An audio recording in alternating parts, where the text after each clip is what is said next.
ಹರಿಃ ಓಂ ಶ್ರೀ ಗುರುಭ್ಯೋ ನಮಃ. ಆಪಾದಮೌಲಿಪರ್ಯಂತಂ ಗುರುಣಾಂ ಆಕೃತಿಂ ಸ್ಮರೇತ್ ತೇನ ವಿಘ್ನಾಃ ಪ್ರಣಶ್ಯಂತಿ ಸಿದ್ಧಂತಿ ಚ ಮನೋರಥಾಃ. ಶ್ರೀ ಗುರುಭ್ಯೋ ನಮಃ. ಪರಮಗುರುಭ್ಯೋ ನಮಃ. ಶ್ರೀಮದಾನಂದತೀರ್ಥ ಭಗವತ್ಪಾದಾಚಾರ್ಯ ಗುರುಭ್ಯೋ ನಮಃ. ಮನ್ಮನೋಭೀಷ್ಟವರದಂ ಸರ್ವಾಭೀಷ್ಟಫಲಪ್ರದಂ ಪುರಂದರ ಗುರುಂ ವಂದೇ ದಾಸಶ್ರೇಷ್ಠಂ ದಯಾನಿಧಿಂ. ವಿದ್ಯಾವಿನಯ ಸಂಪನ್ನಾನ್ ಶಾಂತಾದಿಗುಣಬೃಂಹಿತಾನ್ ಸತ್ಶಾಸ್ತ್ರಪ್ರವಚನಾಸಕ್ತಾನ್ ಏಲಮೇಲಾರ್ಯಾನ್ ಗುರೂನ್ ಭಜೆ. ಪೃಥ್ವೀಮಂಡಲಮಧ್ಯಸ್ಥ್ಯಾಃ ಪೂರ್ಣಬೋಧಮತಾನುಗಾಃ ವೈಷ್ಣವಾಃ ವಿಷ್ಣುಹೃದಯಾಃ ತಾನ್ ನಮಸ್ತೆ ಗುರುನ್ ಮಮ. ಹರಿಃ ಓಂ ಹರಿಃ ಓಂ.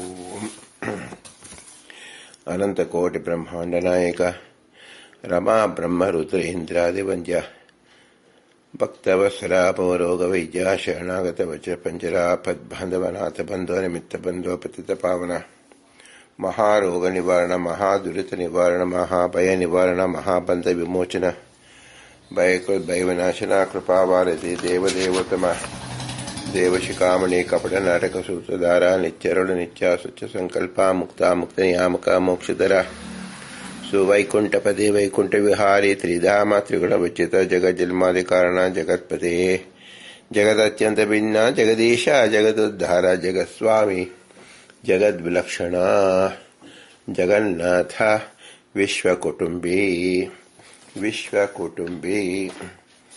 ವಿಶ್ವಕುಟುಂಬಿ ಎಂಬತಕ್ಕಂಥದ್ದು ಶ್ರೀ ಪುರಂದರದಾಸರು ಹೇಳಿದಂಥ 35ನೇ ಗದ್ಯವಾಗಿದೆ. ಈಗ ವಿಶ್ವಕುಟುಂಬ ಎಂಬತಕ್ಕಂಥದ್ದನ್ನು ನಾವು ಈ ಸಜ್ಜದ ಮಟ್ಟಿಗೆ ಅಂತಿಮವಾಗಿ ಒಂದು ನಿರ್ಧಾರವನ್ನು ಕೈಗೊಳ್ಳಬೇಕಾಗಿದೆ, ತಿಳಿದುಕೊಳ್ಳಬೇಕಾಗಿದೆ ಅಂತ ಅರ್ಥ. ಆದ್ದರಿಂದ ವಿಶ್ವಕುಟುಂಬ ಅಂದರೆ ಏನು? ಹಿಂದೆ ನಾವು ನೋಡಿದ್ದೀವಿ. ವಿಶ್ವ ಅಂದರೆ ಜಗತ್ತಂದರೆ ಜೀವರು ಮತ್ತು ಜಡ ಅಷ್ಟೇ. ಜೀವರಲ್ಲಿ ದೇವತೆಗಳಿದ್ದಾರೆ, ಮನುಷ್ಯರಿದ್ದಾರೆ, ರಾಕ್ಷಸರಿದ್ದಾರೆ ಮತ್ತು ಮನುಷ್ಯ ವರ್ಗವಿದೆ, ಪಶುವರ್ಗವಿದೆ, ಸಸ್ಯವರ್ಗವಿದೆ. ಇದು ಸಾಧಾರಣವಾಗಿ ಜಲಚರ ಭೂಚರ ಕೇಚರ ಈ ರೀತಿಯಲ್ಲಿ ಜೀವರುಗಳು ಚಲಿಸ್ತಾ ಇದ್ದಾರೆ. ಪಂಚಭೂತಗಳಿಂದಾಗಿದೆ. ಆದ್ದರಿಂದ ಆದಿದೈವಿಕ ಆದಿಭೌತಿಕ ಮತ್ತು ಆಧ್ಯಾತ್ಮಿಕ ಇದನ್ನು ಮಾತಾಡಿದ್ವಿ. ದಶಾವತಾರ ಅಂದರೆ ಅನಂತಾವತಾರ ಅಂತ ಎಲ್ಲವೂ ನಾವು ತಿಳ್ಕೊಂಡ್ರು. ಈಗ ವಿಶ್ವಕುಟುಂಬಿ ಎಂಬತಕ್ಕಂಥದಕ್ಕೆ ಅರ್ಥ ಏನು? ನಾವು ಉದಾಹರಣೆಗೆ ಯಾವುದಾದ್ರೂ ಒಂದು ಸಾಧಾರಣ ಪದಾರ್ಥ ಕಾಮನ್ ಫ್ಯಾಕ್ಟರ್ಸ್ ಇಂದ ಆದಾಗ ನಾವು ಅದರ ವಂಶಾವಳಿ ಅಂತ ಹೇಳ್ತೀವಿ.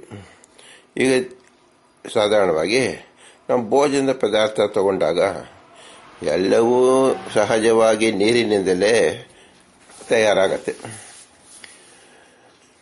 ನೀರಿನಿಂದ ಇರತಕ್ಕಂಥದ್ದು ಯಾವುದು? ಹಾಲು, ಹಣ್ಣಿನ ರಸ, ಅನ್ನ, ಸಾರು, ಪಾಯಸ ಇದೆಲ್ಲವನ್ನು ನಾವು ಯಾವ ರೀತಿ ಕಾಣ್ತೀವಿ?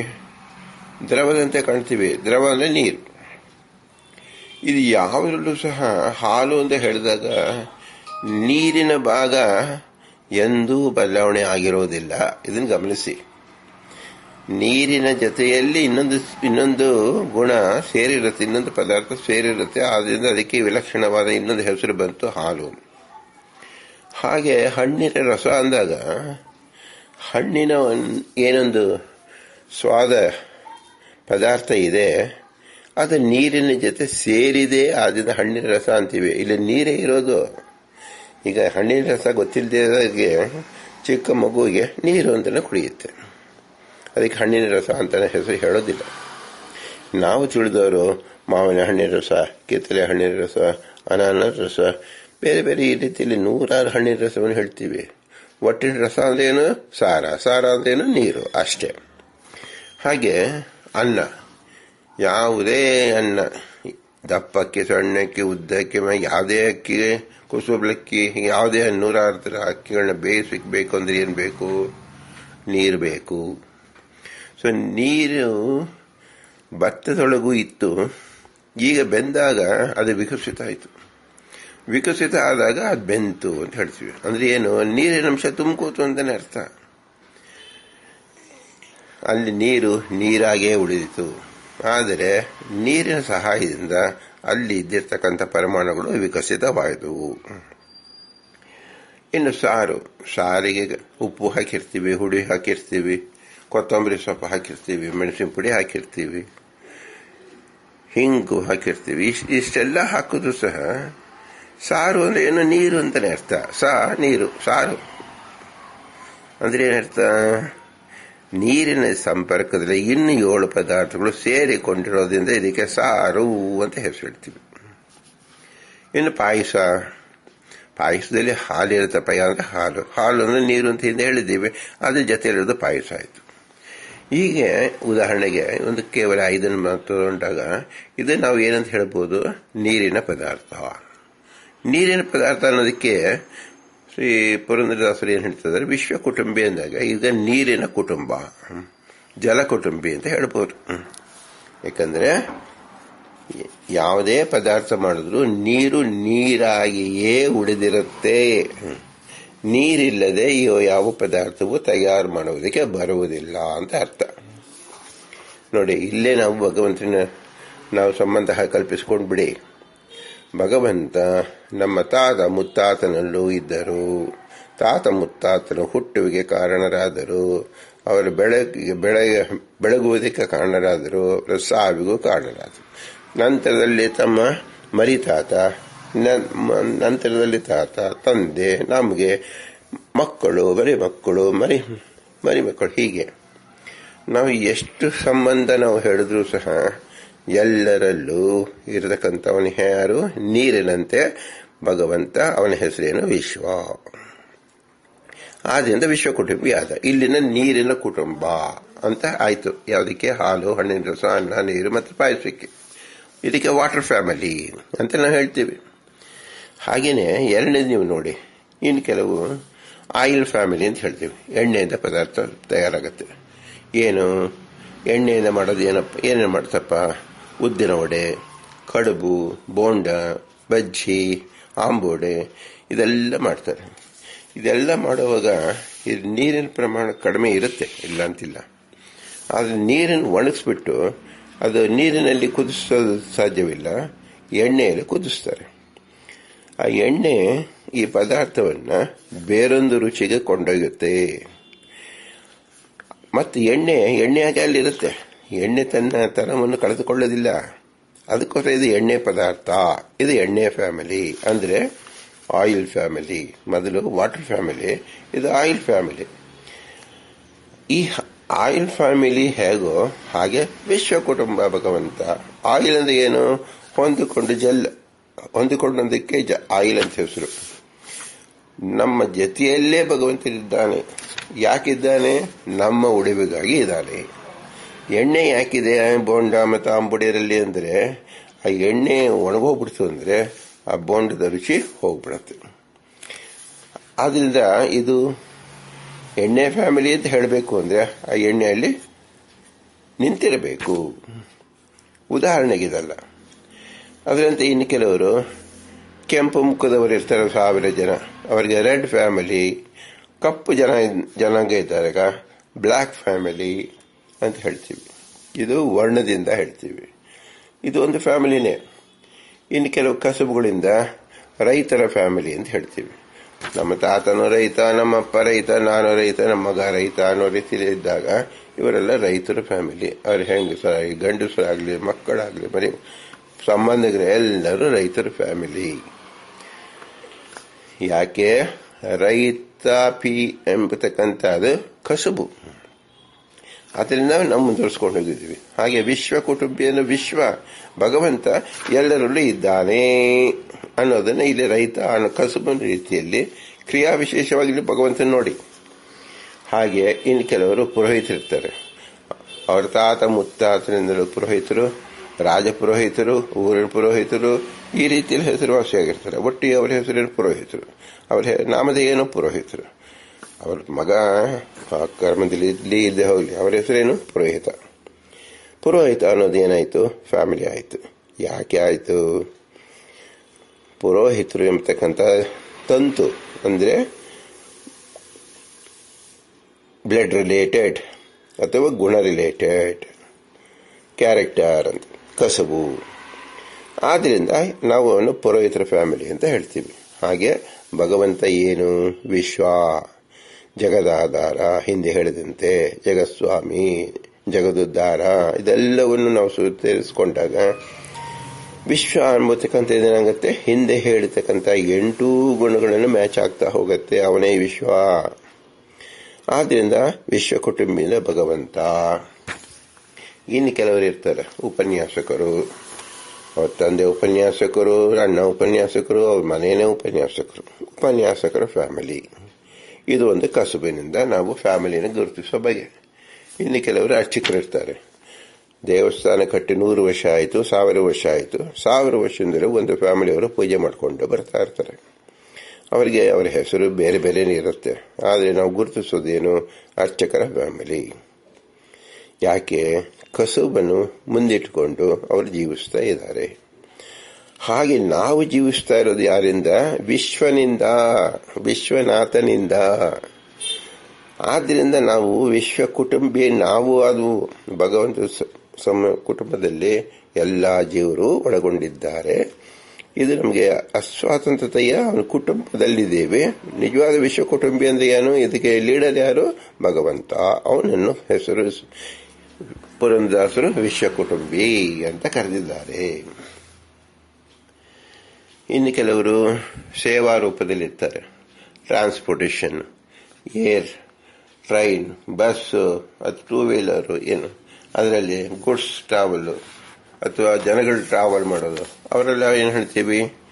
ಟ್ರಾವೆಲ್ ಏಜೆಂಟ್ಸ್ ಅಂತ ಹೇಳ್ತೀವಿ, ಟ್ರಾವೆಲ್ ಫ್ಯಾಮಿಲಿ.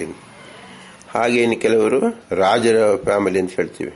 ಅವನ ಮನೆತನವೇ ರಾಜರು, ರಾಜಕುಮಾರ, ರಾಣಿ ವಾಸ, ರಾಜಪುತ್ರ, ರಾಜ ಸಹೋದರ, ಈ ರೀತಿ ರಾಜನ ಫ್ಯಾಮಿಲಿ ಅಂತ ಹೇಳ್ತೀವಿ.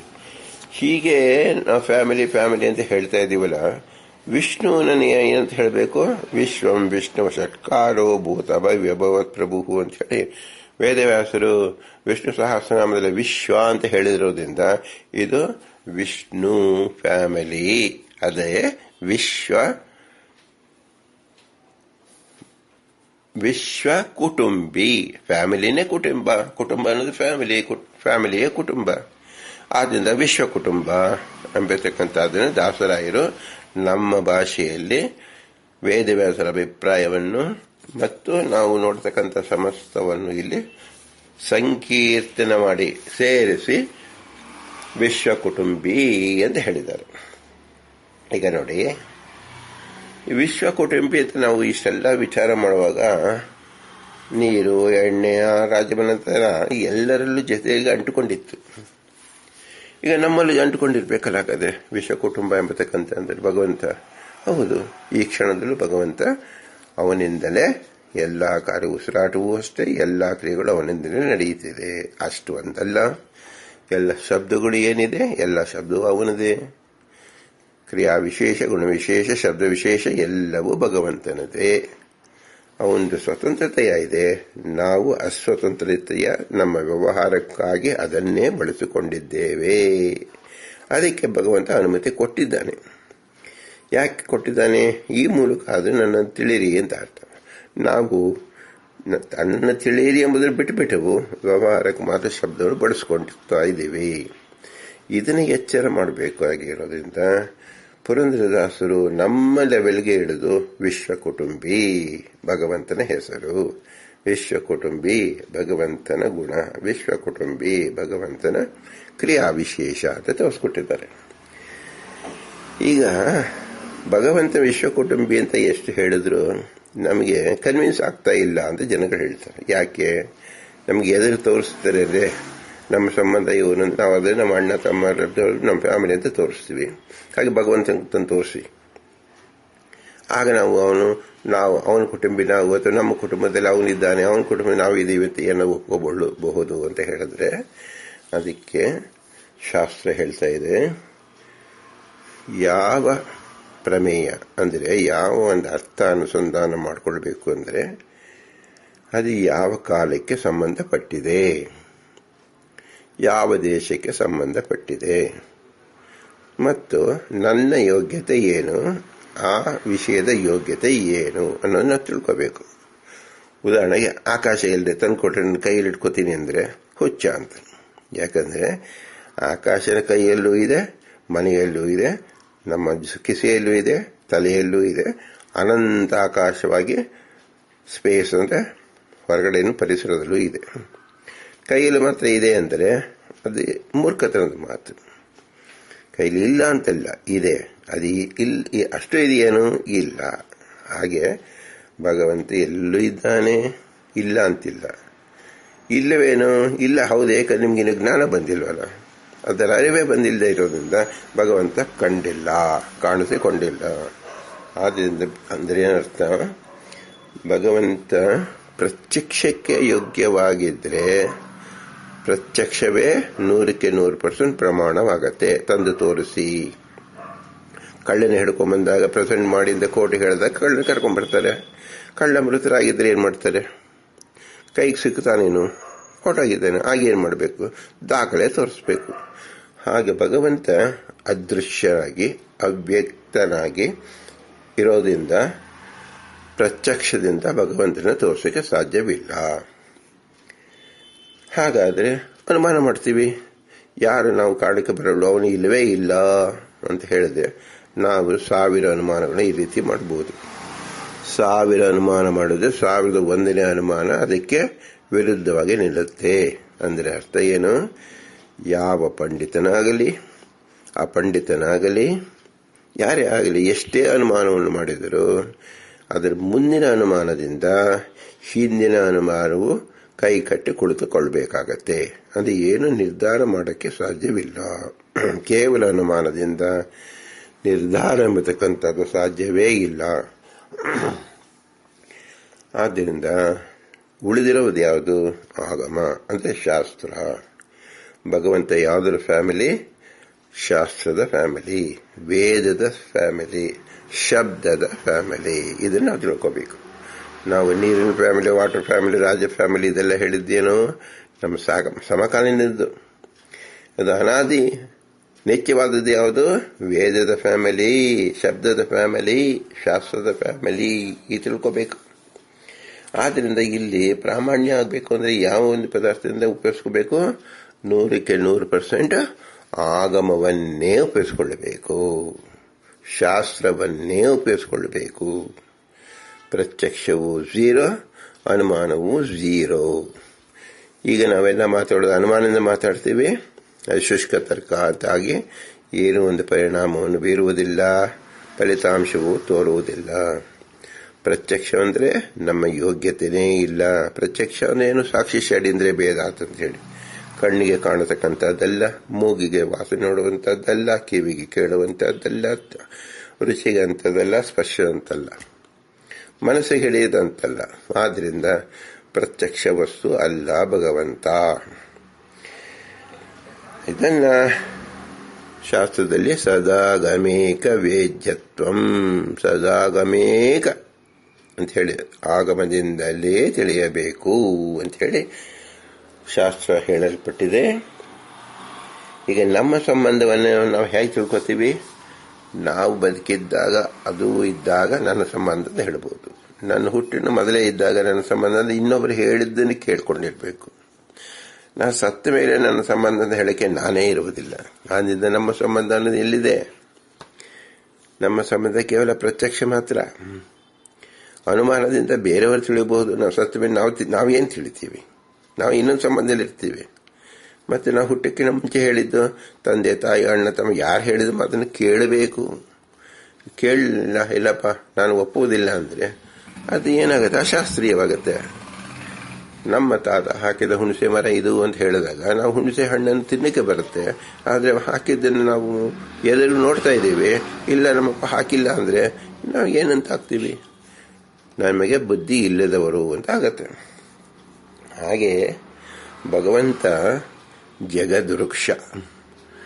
ಜಗತ್ತೆಂಬ ಈ ಒಂದು ಸಣ್ಣ ಫಲ ಬರಕ್ಕೆ ದೊಡ್ಡ ವೃಕ್ಷ ರೂಪದಲ್ಲಿರ್ತಕ್ಕಂಥ ಭಗವಂತ ಇವನು ಅನಾದಿ ಕಾಲದಿಂದ ಇದ್ದಾನೆ. ಆದ್ದರಿಂದ ಜಗತ್ತಿನ ಅಂಬಿರ್ತಕ್ಕಂಥದ್ದು ವೃಕ್ಷದ ಕೇವಲ ಒಂದು ಭಾಗ ಮಾತ್ರ, ಹಣ್ಣಿನ ರೀತಿ. ಇದು ಭಗವಂತನ ಭಾಗ ಅಂತಲ್ಲ, ಅವ್ಯಯ. ಭಗವಂತನ ತಿಳ್ತಕ್ಕಂಥ ಜ್ಞಾನದಲ್ಲಿ ಈ ಜ್ಞಾನ ಎಷ್ಟು ಅಂತ ಮಾತ್ರ ನಾವು ತಿಳಿಬಹುದು ಅಷ್ಟೇ. ಆದ್ದರಿಂದ ಈ ಸಣ್ಣ ಜ್ಞಾನದಿಂದ, ಅಂದರೆ ವಿಶ್ವಾಮಿತ್ರನ ಸಣ್ಣ ಜ್ಞಾನದಿಂದ ಬೃಹತ್ತಾದ ವೃಕ್ಷ ಜ್ಞಾನ ಹೇಗೆ ತಿಳಿಯಕ್ಕೆ ಸಾಧ್ಯ? ನಾನು ಹುಟ್ಟಕ್ಕೆ ಮುಂಚೆ ಇದ್ದಿದ್ದ ಮರವನ್ನು ನಾನು ಹೇಗೆ ತಿಳಿಯಲು ಸಾಧ್ಯ ಎಂಬತಕ್ಕಂಥ ವಿಚಾರ ಮಾಡಿದಾಗ ಶಾಸ್ತ್ರದಿಂದಲೇ ತಿಳಿಯಬೇಕು. ಆದ್ದರಿಂದ ಇದಕ್ಕೆ ವಿಶ್ವ ಕುಟುಂಬಿ ಅಂತ ಹೇಳೋದು. ವಿಶ್ವ ಅಂದ್ರೆ ಏನು? ವಿಶ್ವಾಸನೀಯ. ವಿಶ್ವಾಸನೀಯ ಅಂದ್ರೆ ಏನು? ಶ್ವ ಅಂದ್ರೆ ವಾಯುದೇವರು, ವಿಶೇಷವಾದ ವಾಯುದೇವರ ಅನುಗ್ರಹದಿಂದ, ಗುರುಗಳ ಅನುಗ್ರಹದಿಂದ ತಿಳಿಯತಕ್ಕಂಥದ್ದು. ಯಾಕೆ? ಅವರು ನಮಗಿನ್ನ ಉತ್ತಮರು. ಅದರಿಂದ ವಿಶ್ವ ಕುಟುಂಬಿಯನ್ನು ನಾವು ಪರಿಚಯ ಮಾಡಿಕೊಳ್ಳೋದಕ್ಕೂ ಕೂಡ ನಮಗೇನು ಬೇಕು? ಶಾಸ್ತ್ರದ ಸಹಾಯವೇ ಬೇಕು. ಇದು ಒಂದು ಭಾಗ. ಆದರೆ ಇನ್ನು ಕೆಲವರು ಜನರು ಏನಿದ್ದಾರೆ ನಮ್ಮಲ್ಲಿ, ಭಗವಂತನೇ ಒಪ್ಪುವುದಿಲ್ಲಪ್ಪ, ನಾವು ಹುಟ್ಟಿದೆವು, ಬದುಕ್ತೇವೆ, ನಾವು ಹಣ ಸಂಪಾದನೆ ಮಾಡೋದು, ನಮ್ಮ ತೋಳಬಲವೇ ನಮ್ಮ ಆಸ್ತಿ, ನಾಳೆ ನಾವು ಇವತ್ತು ಸುಖವಾಗಿದ್ದೇವೆ, ನಾಳೆಯೂ ಇರುತ್ತೇವೆ, ನಾಳದ್ದು ಕಣ್ಣು ಮುಚ್ಚುತ್ತೇವೆ ಅಷ್ಟೇ, ಇದಕ್ಕೆ ಯಾಕೆ ವಿಶ್ವ ಕುಟುಂಬಿಯ ಲಕ್ಷಣ ಬೇಕು ಅಂತ ಹೇಳಿದಾಗ ಇದು ನಾಸ್ತಿಕವಾದವಾಗತ್ತೆ. ಆ ನಾಸ್ತಿಕವಾದ ಖಂಡನೆ ಮಾಡೋಕ್ಕೋಸ್ಕರವಾಗಿ ಶ್ರೀ ಮಧ್ವಾಚಾರ್ಯರು ಬ್ರಹ್ಮಸೂತ್ರ ಭಾಷ್ಯದಲ್ಲಿ ಅನೇಕ ಉದಾಹರಣೆಗಳನ್ನು ಕೊಟ್ಟಿದ್ದಾರೆ. ಅದೇನೆಂದ್ರೆ, ರೇತೋ ಧಾತು ವನಕಟಿಕ ಘೃತಧೂಮಾದಿವಾಸುನಂ ಜಾತಿ ಸ್ಮೃತಿ ಆಯಸ್ಕಂತಹ ಸೂರ್ಯಕಾಂತೋ ಅಂಬುಭಕ್ಷಣಂ ಪ್ರೇತ್ಯಾಭೂತಾಪ್ಯಶ್ಚೈವ ದೇವತಾಂಬುಪಯಾಚನಂ ಮೃತೆ ಕರ್ಮ ನಿವೃತ್ತಿಶ್ಚ ಪ್ರಮಾಣಂ ಇತಿ ನಿಶ್ಚಯಃ ಇತಿ ಮೋಕ್ಷಧರ್ಮ ವಚನಾನ್ ನಾಸ್ತಿಕವಾದೋ ಯುಜ್ಯತೆ. ಇದರ ಅರ್ಥವನ್ನು ಚೆನ್ನಾಗಿ ಯಾರು ಮನನ ಮಾಡುತ್ತೀರಾ ಅವರಿಗೆ ಭಗವಂತನ ನೆನಪು ಸದಾ ಉಳಿದಿರುತ್ತೆ. ಭಗವಂತನ ಸಾಕ್ಷಾತ್ಕಾರ ಆಗುವುದರಲ್ಲಿ ಸಂಶಯವೇ ಇಲ್ಲ. ಅದರಿಂದ ಗಮನ ಬಿಟ್ಟು ಕೇಳಬೇಕು. ನೋಡಿ, ರೇತಸ್ಸು, ಪಿತ್ತಾಮರ ಅದು ಒಂದು ಧಾತು ವಿಕಾರ. ವಟವೃಕ್ಷದ ಬೀಜ ಇದೆ, ತುಪ್ಪ ಇದೆ, ಹೂವುಗಳು ಹುಟ್ಟುತ್ತೆ. ಆ ಹುಟ್ಟಕ್ಕೋಸ್ಕರ ಗಧೂಮದಿಂದ ಕೆಲವು ಸಂಸ್ಕಾರ ಮಾಡಿದರೆ ವೃಕ್ಷ ಅದೇನು ಮಾಡುತ್ತೆ? ಹೂವು ಬಿಡುತ್ತೆ. ಈ ಪೂರ್ವ ಜನ್ಮ ಸಂಸ್ಕಾರ, ಸೂಚಿ, ಪಾಷಾಣ, ಸೂರ್ಯಕಾಂತ ನಾಮಕ ಶಿಲೆ, ಜಲಪಾನ, ಮರಣ ನಂತರದಿಂದ ಜೀವನ ಬಿಟ್ಟಿರ್ತಕ್ಕಂಥ ಶರೀರಕ್ಕೆ ಪೃಥ್ವಿಯಾದಿ ಭೂತಗಳಲ್ಲಿ ಆಗತಕ್ಕಂಥ ಲಯ, ಎಲ್ಲ ದೇವತೆಗಳ ಪ್ರಾರ್ಥನೆಯಿಂದ ಮರಣವಾಗೋಣ, ಚೇಷ್ಟಾ ನಿವೃತ್ತಿ ಕೂಡ ಅತ್ಯಂತ ಪದಾರ್ಥಗಳಿದೆ ಎನ್ನುವ ವಿಷಯದಲ್ಲಿ ಅನುಮಾನ ಪ್ರಮಾಣಗಳು ಇಂದ ನಾವು ತಿಳಿಯಬೇಕಾಗತ್ತೆ. ಇದೆಲ್ಲ ಜ್ಞಾಪಕ ಆಗತ್ತೆ. ಇದನ್ನು ನಿಶ್ಚಯ. ಹೀಗೆ ಮೋಕ್ಷ ಧರ್ಮವಚನದಲ್ಲಿ ನಾಸ್ತಿಕವಾದವನ್ನು ಕೊಡುವುದಿಲ್ಲ ಅಂತ ಸಂಕ್ಷೇಪವಾಗಿ ಹೇಳಿದ್ದಾರೆ. ಇದರ ವಿಸ್ತಾರವಾಗಿ ತಿಳ್ಕೋಬೇಕು ಅಂದ್ರೆ ನೋಡಿ, ರೇತಸ್ಸುಗೂ ಶರೀರಕ್ಕೂ ಅಪತ್ಯ ಅಂದ್ರೆ ಪಿತ್ತಾಮರಾದ ಧಾತು ವಿಕಾರದಿಂದ ವಟಬೀಜಕ್ಕೂ ವಟವೃಕ್ಷಕ್ಕೂ ಘೃತಕ್ಕೂ ಶರೀರದ ಪುಷ್ಟಿಗೂ ಧೂಮ ಉಪಭೋಗಕ್ಕೂ ವೃಕ್ಷದ ಪುಷ್ಪಾದ ಸಂಪತ್ತಿಗೂ ಸಾಧನ ವಿಶೇಷಕ್ಕೂ ಪೂರ್ವಜನ್ಮ ಸ್ಮರಣೆಗೂ ಸೂಚಿಕಲ್ಲಿಗೂ ಅದರ ಸನ್ನಿಧಾನದಿಂದ ಅಯೋಭ್ರಮಣಕ್ಕೂ ಸೂರ್ಯಕಾಂತ ಮಣಿಗೂ ಅಗ್ನಿ ಉತ್ಪತ್ತಿಗೂ ಆಮೇಲೆ ಸಂಪತ್ತು ಉತ್ಪತ್ತಿಗೂ ಮರಣ ಸೂಚನೆ ಶರೀರ ಚೇಷ್ಟಾ ನಿವೃತ್ತಿಗೆ ಕಾರ್ಯಕಾರಣವಾದ ಭಾವವಿದೆ. ಹೇಗೆಂದರೆ ರೇತಸ್ಸು ಶರೀರಕ್ಕೆ ಕಾರಣ, ಅದಿಲ್ಲವಾದರೆ ಮಕ್ಕಳು ಹುಟ್ಟುವುದಿಲ್ಲ. ಬಾಲ್ಯಾದಿಗಳಲ್ಲಿ ರೇತಸ್ವೇಚನೆ ಮೊದಲಾದವುಗಳು ಪ್ರವೃತ್ತಿಯೇ ಕೂಡದೆ ಹೋಗಬೇಕಾಗುತ್ತೆ. ಈ ಕಾರ್ಯಕಾರಣ ಭಾವ ಪ್ರತ್ಯಕ್ಷ ಸಿದ್ಧವಲ್ಲ. ಶರೀರಂ ರೇಥೋಜನ್ಯಂ ತದ್ ಅನ್ವಯ ವ್ಯತಿರೇಕ ಪ್ರಯುಕ್ತ ಅನ್ವಯ ವ್ಯತಿರೇಕವತ್ವಾತ್. ಅಂದರೆ ರೇತಸ್ವೇಕ ಮಾಡಿದರೆ ಶರೀರ ಉತ್ಪತ್ತಿಯು, ರೇತಸ್ವೇಕ ಮಾಡದಿದ್ದರೆ ಶರೀರ ಉತ್ಪತ್ತಿ ಆಗುವುದಿಲ್ಲ ಎನ್ನುವ ಅನ್ವಯ ವ್ಯತಿರೇಕ ರೂಪವಾದ ಅನುಮಾನದಿಂದ ಕಾರ್ಯಕಾರಣ ಭಾವ ತಿಳಿಬೇಕು. ಆದ ಕಾರಣ ಅನ್ವಯ ವ್ಯತಿರೇಕ ರೂಪ ಅನುಮಾನಕ್ಕೆ ಪ್ರಮಾಣ ಅಂತ ಸಿದ್ಧವಾಯಿತು. ಮೃತ ಶರೀರದಲ್ಲಿ ಸೂಕ್ತವಾದ ರೇತಸ್ಸು ಶರೀರ ರೂಪವಾಗಿ ಪರಿಣಾಮ ಆಗೋದಿಲ್ಲ. ಮತ್ತೆ ಜೀವಾಧಿಷ್ಠಿತವಾದ ಶರೀರದಲ್ಲಿ ಸೇಚಿಸಲ್ಪಟ್ಟ ರೇತಸ್ಸು ಶರೀರ ರೂಪವಾಗಿ ಪರಿಣಿತವಾಗುತ್ತದೆ. ಆದ ಕಾರಣ ದೇಹಾತಿರಿಕ್ತವಾದ ಜೀವನು ಸಿದ್ಧನಾಗುವನು. ಬಂಜೆಯ ಮೊದಲಾದ ಶರೀರದಲ್ಲಿ ಸೇಚಿಸಲ್ಪಟ್ಟ ರೇತಸ್ಸು ಕಾರ್ಯಕಾರಿ ಆಗೋದೇ ಇಲ್ಲ. ಯಾರಿಂದ ಪ್ರೇರಿಸಲ್ಪಟ್ಟರೇನೇ ರೇತಸ್ಸು ಕಾರ್ಯಕಾರಿ ಆಗುತ್ತದೋ ಅಂತಹ ಪ್ರೇರಕ ಈಶ್ವರ. ಇವನನ್ನ ಅದೃಷ್ಟ ಅಂತಲೂ ಕರಿತೀವಿ. ಈಶ್ವರ ಅದೃಷ್ಟಗಳು ಪ್ರತಿಪಾದಿಸಲಿಕ್ಕೆ ಆಗಮ ಪ್ರಮಾಣ ಅಂತ ಸಿದ್ಧಿಸುತ್ತೆ ಅಂತ ಒಂದರ್ಥ. ಹೀಗೆಯೇ ವಾತ ಪಿತ್ತ ಮೊದಲಾದ ಧಾತು ಅಪತ್ಯಾದಿಗಳಿಂದ ಕೆಲವು ಜೀವ ಶರೀರದಲ್ಲಿ ಮಾತ್ರ ವಿಕಾರವನ್ನು ಹೊಂದುತ್ತದೆ, ಮೃತ ಶರೀರದಲ್ಲಿ ವಿಕಾರವನ್ನು ಹೊಂದುವುದಿಲ್ಲ. ಜೀವ ಇರುವ ಎಲ್ಲಾ ಶರೀರಗಳಿಗೂ ವಿಕಾರ ಆಗುವುದಿಲ್ಲ. ಆದ್ದರಿಂದ ಜೀವ ಈಶ್ವರ ಅವರನ್ನು ತಿಳಿದುಕೊಡತಕ್ಕಂಥ ಆಗಮಕ್ಕೆ ಪ್ರಮಾಣ ಮೊದಲಾದವು ಸಿದ್ಧಿಸುತ್ತೆ. ವಟಬೀಜದಿಂದ ವಟವು ಹುಟ್ಟುತ್ತೆ, ಇದು ಪ್ರಸಿದ್ಧ. ಹುರಿದ ಬೀಜದಿಂದ ಹುಟ್ಟೋದಿಲ್ಲ, ಹುರಿಯದೇ ಇದ್ದ ಎಲ್ಲಾ ಬೀಜಗಳಿಂದ ಹುಟ್ಟುವುದೂ ಇಲ್ಲ. ಆದ ಕಾರಣ ಅದಕ್ಕೆ ಪ್ರೇರಕವಾದ ಈಶ್ವರ ಅದೃಷ್ಟಗಳು ಕಾರಣ. ತುಪ್ಪದಿಂದ ಜೀವ ಶರೀರದಲ್ಲಿಯೇ ಪುಷ್ಟತನ ಬರುತ್ತೆ, ಮೃತ ಶರೀರದಲ್ಲಿ ಪುಷ್ಟತನ ಬರುವುದಿಲ್ಲ. ಜೀವ ಇರುವ ಎಲ್ಲ ಶರೀರಗಳಲ್ಲಿ ಪುಷ್ಟತನ ಬರುವುದಿಲ್ಲ. ಆದ್ದರಿಂದ ಕೇವಲ ತುಪ್ಪದಿಂದ ಬೆಳೆಯುವುದು ಸಾಧ್ಯವಿಲ್ಲ, ಭಗವಂತನ ಇಚ್ಛಾ ಬೇಕು. ಇನ್ನು ಪುಷ್ಪಾದಿಗಳು ಹುಟ್ಟುವುದಕ್ಕೆ ಧೂಮದಿಂದ ವೃಕ್ಷಕ್ಕೆ ಮಾಡತಕ್ಕಂಥ ಸಂಸ್ಕಾರಗಳು ಒಣಗದೇ ಇದ್ದ ವೃಕ್ಷಗಳಿಗೆ ಪುಷ್ಪಾದಿಗಳು ಹುಟ್ಟುತ್ತದೆ. ಒಣಗಿದ ವೃಕ್ಷದಲ್ಲಿ ಆಗುವುದಿಲ್ಲ, ಒಣಗದೇ ಇರುವ ಎಲ್ಲಾ ವೃಕ್ಷಗಳಲ್ಲಿಯೂ ಆಗುವುದಿಲ್ಲ. ಈ ಲಿಂಗಗಳಿಂದಲೂ ಜೀವ ಈಶ್ವರ ಅದೃಷ್ಟಾದಿಗಳು ಸಿದ್ಧಿಸುತ್ತದೆ. ಕೆಲವರಿಗೆ ಸಾಧನ ವಿಶೇಷದಿಂದ ಪೂರ್ವಜನ ಸ್ಮರಣೆ ಬರುತ್ತಪ್ಪ. ಈ ಪುಣ್ಯದಿಂದ ಸ್ವರ್ಗ ಅನುಭೂತವಾಗತ್ತೆ, ಅಂದ್ರೆ ಸ್ವಪ್ನದಲ್ಲೇ ಬರಬಹುದು, ಜ್ಞಾನದಿಂದ ತಿಳ್ಕೊತಾರೆ. ಈ ಪಾಪದಿಂದ ನರಕವೂ ಅನುಭೂತವಾಯಿತು. ಹೀಗೆ ಜಾತಿ ಸ್ಮರಣೆ ಕೆಲವರಿಗೆ ಮಾತ್ರ, ಸರ್ವರಿಗೆ ಅಲ್ಲ. ನಮಗೆ ಸ್ವಪ್ನ ಬೀಳುತ್ತೆ, ನರಕಾದ್ಯದಲ್ಲಿ ಏನೋ ದುಷ್ಟ ಪದಾರ್ಥ ನೋಡಿದ್ದೆಲ್ಲ ಕಾಣಬಹುದು, ಸ್ವರ್ಗದಲ್ಲಿರೋದು ಕಾಣಬಹುದು. ಒಬ್ಬರಿಗೆ ಒಂದು ಬೀಳುತ್ತೆ, ಇನ್ನೊಬ್ಬರಿಗೆ ಇನ್ನೊಂದು ಯಾಕೆ ಬೀಳಲಿಲ್ಲ, ಸರ್ವರಿಗೂ ಆಗೋದಿಲ್ಲ. ದೇಹಾತಿರಿಕ್ತ ಚೇತನಾದಿಗಳಿಗೆ ಇಲ್ಲವಾದರೆ ಆ ಜಾತಿ ಸ್ಮರಣೆ ಕೂಡಲಾರದು. ಆದ್ದರಿಂದ ಚೇತನ ಅದೃಷ್ಟ ಮೊದಲಾದವು ಸಿದ್ಧಿಸುತ್ತೆ. ಚೇತನವೂ ಇದೆ, ಅದೃಷ್ಟ ನಾಮಕ ಭಗವಂತನು ಇದ್ದಾನೆ ಅಂತ ನಾವು ತಿಳಿಯಲೇಬೇಕು. ಇನ್ನು ಮುಂದೆ ಆಯುಷ್ಕಾಂತ ಶಿಲಾವಿಶೇಷ ಇದೆಯಪ್ಪ, ಅದು ಕಬ್ಬಿಣ ಗೋಲ್ ತಿರುಗತ್ತೆ. ಆದರೆ ಕೇವಲ ಅಚೇತನವು ಹಂದಾಡಿಸ್ತಕ್ಕದ್ದಾಗಿ ಕಾಣುವುದಿಲ್ಲ. ಅಂದ್ರೆ ಏನು, ಎಲ್ಲಾ ಚೇತನಗಳಿಗೂ ಹಡಿದಾಡತಕ್ಕದ್ದು ಕಂಡು ಬರೋದಿಲ್ಲ. ಇದರಿಂದ ಅದಕ್ಕೆ ಪ್ರೇರಕವಾದ ಈಶ್ವರನ ಅದೃಷ್ಟ, ಅಂದ್ರೆ ಐರನ್ ಯಾವುದು ಮ್ಯಾಗ್ನೆಟಿಗೆ ಅಟ್ರಾಕ್ಟ್ ಆಗುತ್ತೋ ಅದು ಮಾತ್ರ ಆಗತ್ತೆ. ಹಾಗೆ ಈಶ್ವರ ಯಾರು ಜೀವನಿಗೆ ಅಟ್ರಾಕ್ಟ್ ಆಗಿದೆಯೋ ಅದು ಮಾತ್ರ ನಡೆಯುತ್ತೆ ಅಂತ ಅರ್ಥ.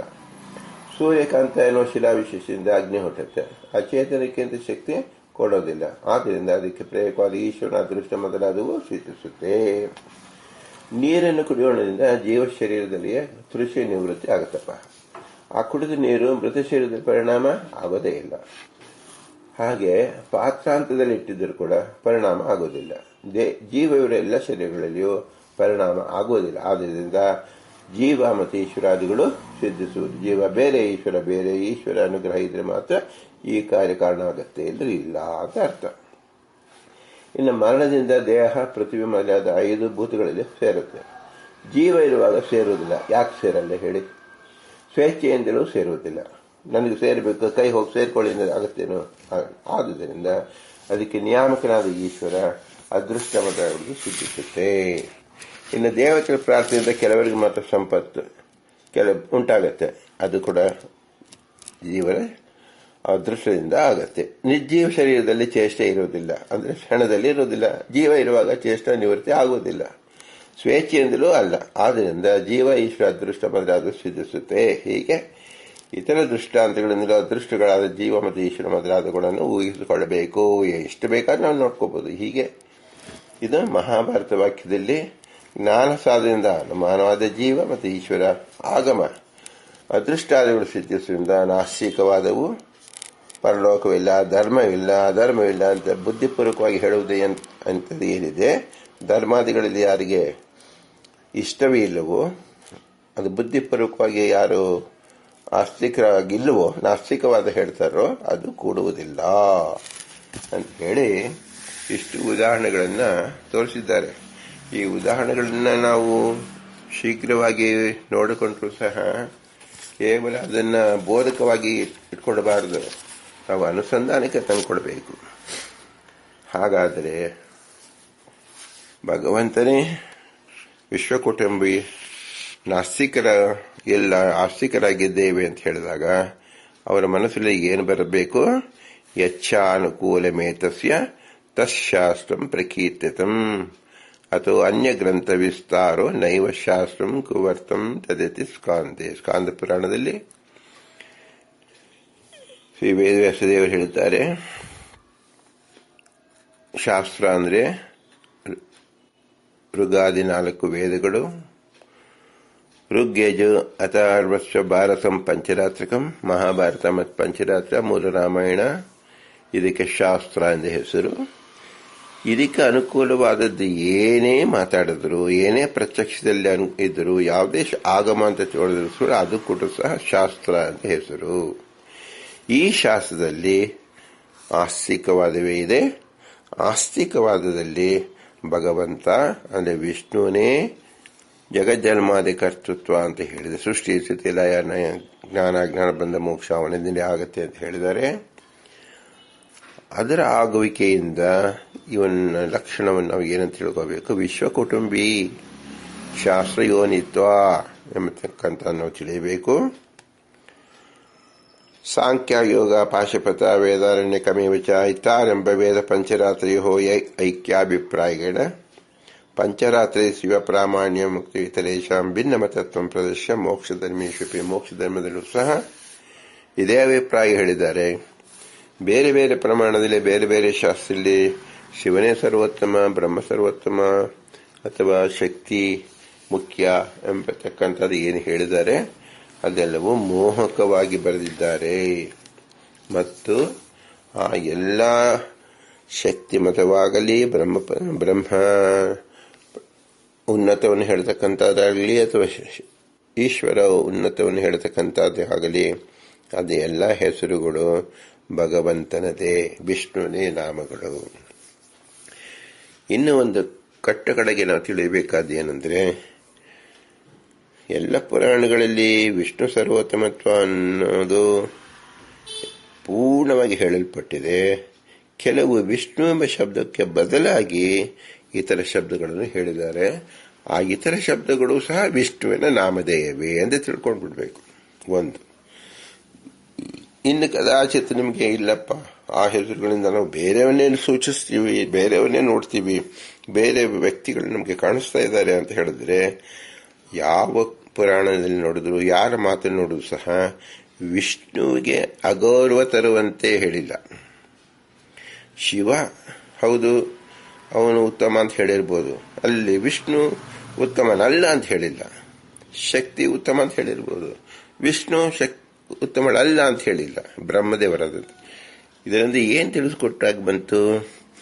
ವಿಷ್ಣುವಿನ ಇನ್ನೊಂದು ರೂಪವೇ ವಿಷ್ಣುವಿನ ಭಕ್ತರನ್ನ ವಿಷ್ಣುವಿನ ಹೆಸರಲ್ಲದೆ ವಿಷ್ಣುವಿಂದೇ ಆದ ಇನ್ನೊಂದು ಹೆಸರುಗಳನ್ನು ಹೇಳಲ್ಪಟ್ಟಿದೆ. ಆದ್ದರಿಂದ ವಿಶ್ವ ಕುಟುಂಬ ಅಂದರೆ ನಮ್ಮ ತಂದೆಯ ಪ್ರಾಪರ್ಟಿ ಇರುತ್ತೆ. ಅದನ್ನ ನಾವೇನ್ ಮಾಡ್ತೀವಿ? ನಮ್ಮ ತಂದೆಯ ಪ್ರಾಪರ್ಟಿ ನಾವು ವಾಸ ಮಾಡ್ತೀವಿ. ಇದನ್ನ ನಾವು ನಮ್ಮನೆ ಅಂತ ಹೇಳ್ತೀವಿ. ನಮ್ಮನೆ ಅಂತ ಹೇಳಿದಾಗ ನನ್ನ ಹೆಸರಿರುತ್ತೇನು? ನಮ್ಮ ಅಪ್ಪನ ಹೆಸರಿರುತ್ತೆ. ನಮ್ಮನೆ ಅಂತ ಹೇಳ್ಕೊತೀವಿ. ನಮ್ಮ ತಾಯಿ ನಮ್ಮ ಮನೆ ಅಂತ ಹೇಳ್ಕೊಳ್ತಾರೆ. ಅವ್ರಿಗೂ ಅವ್ರ ಹೆಸರಲ್ಲಿಲ್ಲ, ನಮ್ಮ ಅಪ್ಪನ ಹೆಸರಲ್ಲಿ ಇದೆ. ಹಾಗೆ ಎಲ್ಲರ ಅಪ್ಪರ ಯಾರು? ವಿಷ್ಣು. ಅವನ ಹೆಸರಿರ್ತಕ್ಕಂಥದ್ದು ಯಾವುದು? ವಿಶ್ವ. ಆದ್ದರಿಂದ ನಾವೆಲ್ಲರೂ ಇದು ನಮ್ದು ನಮ್ದು ಅಂತ ಹೇಳ್ಕೊತೀವಿ. ಅದೇ ಯಾಕೆ ಹೇಳ್ಕೊತೀವಿ? ನಮ್ಮ ಅಪ್ಪನ ಆಸ್ತಿ ಆದ್ರಿಂದ. ಅದನ್ನ ಪುರಂದರದಾಸರು ಹೇಳಿದರು, ವಿಶ್ವ ಕುಟುಂಬಿ ನೀವೆಲ್ಲರೂ ದೇವರ ಮಕ್ಕಳು, ನೀವೆಲ್ಲರೂ ನಾಸ್ತಿಕರಲ್ಲ, ಆಸ್ತಿಕರು, ಧರ್ಮವಂತರು ಅಂತ ನೀವು ಯಾವಾಗ ಆಗ್ತಿರೋ ಅಂದರೆ ಸಾಧು ಜನರು, ಅವರೆಲ್ಲರಿಗೂ ವಿಶ್ವ ಕುಟುಂಬಿಯ ಸದಸ್ಯರು. ಹಾಗಾದ್ರೆ ವಿಶ್ವ ಕುಟುಂಬಿ ಯಾರು? ಭಗವಂತ. ಇದೇ ಅತ್ಯಮೋಘವಾದ ವಿಷ್ಣುವಿನ ನಾಮ. ಇದನ್ನು ಶ್ರೀ ಪುರಂದರದಾಸರು ಅಂದು ತೋರಿಸಿದ್ದಾರೆ. ಇದರಿಂದ ನಮಗೆ ಏನು ಪ್ರಯೋಜನವಾಗ್ತಾ ಇದೆ ಅಂದರೆ, ಜನ್ಮಾದ ಕಾರಣತ್ವ ಮತ್ತು ಜನ್ಮಾದ ಅಷ್ಟಕರ್ತತ್ವವು ಜಗತ್ತಿನೊಳಗೆ ಪ್ರವೇಶಿಸಿ ವಿಶ್ವ ಕುಟುಂಬ ಎನಿಸಿದ್ದಾನೆ. ಹಿಂದೆ ಹೇಳಿದು ಜಗಜ್ಜನ್ಮಾದ್ಯಸ್ಯತಃ, ಅದು ಒಳಗಡೆ ಅದೇ ಹೆಸರಿನಿಂದ ಇದ್ದಾರೆ. ಅವನಿಗೆ ಹೆಸರೇನು? ವಿಶ್ವ ಕುಟುಂಬ. ಪುರಂದರದಾಸ ಇಂತಹ ಅಮೂಲ್ಯವಾದ ಶಾಸ್ತ್ರ ಪ್ರಮೇಯವನ್ನು ಬೋಧಿಸಿದ, ಅನುಗ್ರಹಿಸಿದ ಶ್ರೀ ಪುರಂದರದಾಸರಿಗೆ ಭೂಯಿಷ್ಠಾಂತಿ ನಮ ಉಕ್ತಿಂ ವಿಧೇಯಮ ಎಂದು ಹೇಳಿ ಅವರನ್ನು ಪಾದ ಮುಟ್ಟಿ ನಮಸ್ಕರಿಸಿ ಅವರ ಅಂತರ್ಯಾಮಿಯಾದ ಪುರಂದರ ವಿಠಲನಿಗೆ ನಮೋ ನಮಃ ಎಂದು ಹೇಳೋಣ. ಭಾರತೀಯ ರಮಣ ಮುಖ್ಯ ಪ್ರಾಣ ಅಂತರ್ಗತ ಶ್ರೀಕೃಷ್ಣಾರ್ಪಣಮಸ್ತು. ಹರಿ ಓಂ, ಹರಿ ಓಂ, ಹರಿ ಓಂ.